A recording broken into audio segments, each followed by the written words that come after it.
Okay, तो मैं start कर रहा हूं आज का टॉपिक इलास्टिसिटी में elastic potential energy in stretching wire. किसी भी वायर को स्ट्रेच करते हैं तो स्ट्रेच करने में जो वर्क होगा, ध्यान सुनना, स्ट्रेच करने में जो वर्क होगा, the work done in stretching of a wire is called its elastic potential energy. ये है डेफिनेशन इसकी। तो वर्क कैसे कैलकुलेट किया जाता है आप सबको पता है, फोर्स इनटू डिस्प्लेसमेंट होता है। कैमरा हमने बनाया था कि वर्क एनर्जी ओके। तो work done in stretching wire अगर हमको कैलकुलेट करना है तो पहले हमको एवरेज फोर्स लेना पड़ेगा। जैसे मान लो ये हमारा ये वायर है, क्या है, वायर, इसकी अपनी क्या है, लेंथ है, क्या है, लेंथ। इसकी लेंथ मैंने मान लिया ए है, एल है, और क्रॉस सेक्शनल एरिया कितना है बच्चे, ए है। इस पर फोर्स अप्लाई किया मैंने एफ, कितना, एफ। यहां फोर्स क्या था, 0। तो फोर्स एफ अप्लाई करते समय इसका डिस्प्लेसमेंट कितना हो गया, मान लो डिस्प्लेस होकर के ये यहां तक आया, इसका डिस्प्लेसमेंट हो गया डेल्टा एक्स या डेल्टा एल मान लेते हैं, डेल्टा एल।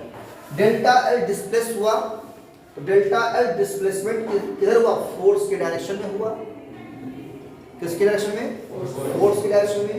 तो यहां से यहां तक मैंने अप्लाई इसको स्ट्रेच किया और जैसे यहां पे स्टॉप कर दिया, मान लेते हैं कि यहां पे स्टॉप कर दिया मैंने डेल्टा एल डिस्प्लेसमेंट होने के बाद, तो यहां से यहां तक जो भी होगा फोर्स, एक और फोर्स डेवलप होगा इसके अपोजिट, क्योंकि जैसे ही हम ये एक्सटर्नल फोर्स रिमूव करेंगे वैसे ही एक इसमें क्या होगा, रेस्टोरिंग फोर्स से ये अपने आप को रिकवर कर लेगा, क्योंकि ये इलास्टिक बॉडी है।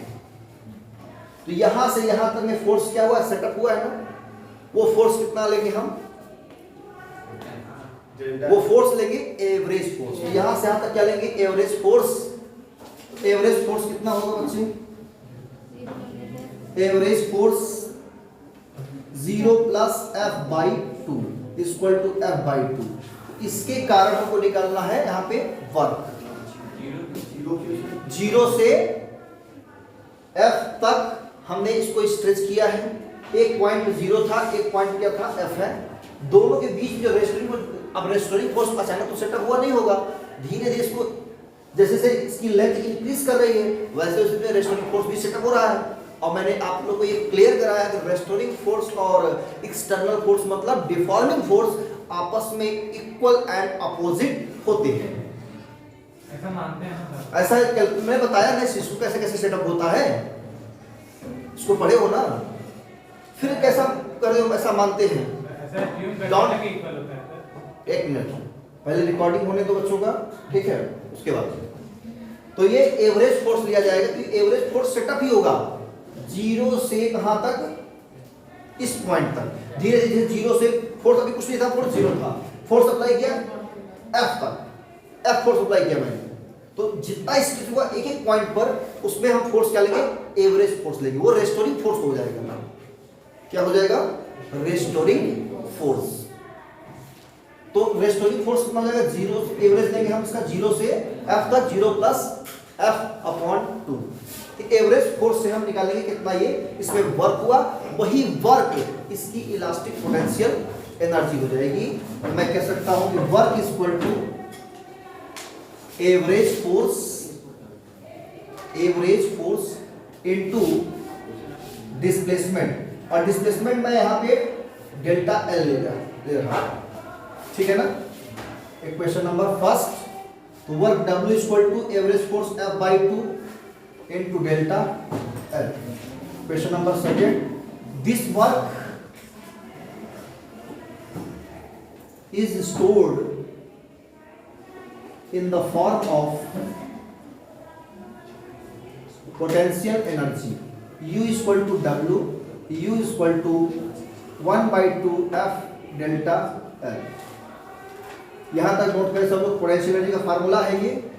इक्वेशन नंबर थर्ड, अब इसको थोड़ा और हम डिफाइन कर सकते हैं कैसे, डेल्टा स्मॉल एल से मल्टीप्लाई कर दें और स्मॉल एल से डिवाइड कर दें।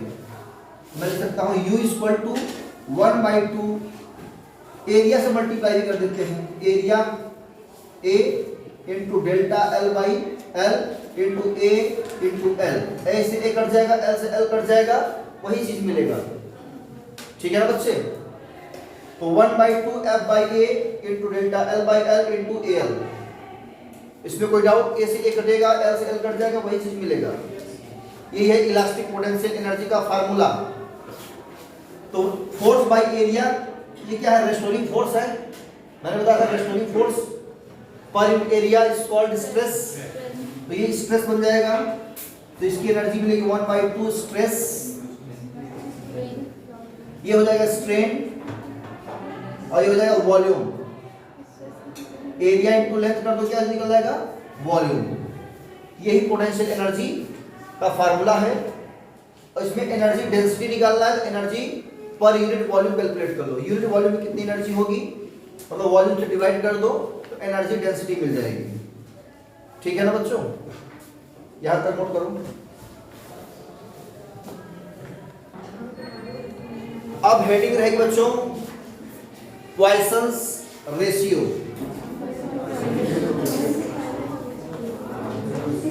रेशियो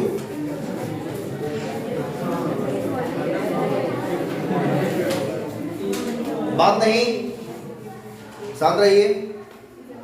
ये लास्ट हेडिंग है पॉइसन्स रेशियो। इसमें सबसे पहले आप लोगों को मैं बताऊंगा कि लेटरल स्ट्रेन क्या होता है और लॉन्गिट्यूडनल सबको पता है। लेटरल स्ट्रेन आपको जानना है कि लेटरल स्ट्रेन क्या होता है। जैसे आपने वायर को स्ट्रेच किया, किसको स्ट्रेच किया? वायर को। इसका लेंथ L है और डायमीटर मैंने मान लिया कितना हिस्सा में D है। स्ट्रेच किया, इसमें लेंथ इंक्रीमेंट हो गया, अब डायमीटर चेंज हो गया। कितना चेंज हुआ डायमीटर? Delta D। ये बचा कितना है? D minus delta D। ये कितना बचा हुआ है? डेल्टा D चेंज हुआ डायमीटर। अभी मतलब थिकनेस इतना था, अब थिकनेस तो पतला हो गया, ये कम हो गया, तो कहेंगे डायमीटर चेंज हो गया। ठीक है ना? और लेंथ भी क्या हो गई? इंक्रीज कर गई, कितना? डेल्टा L, और टोटल लेंथ कितनी हो गई? L plus delta L। तो लेंथ तो इंक्रीज कर लिया है ना? लेकिन डायमीटर क्या हुआ है? डिक्रीज हुआ है। तो क्या करेंगे हम? निकालना है हमको लेटरल स्ट्रेन।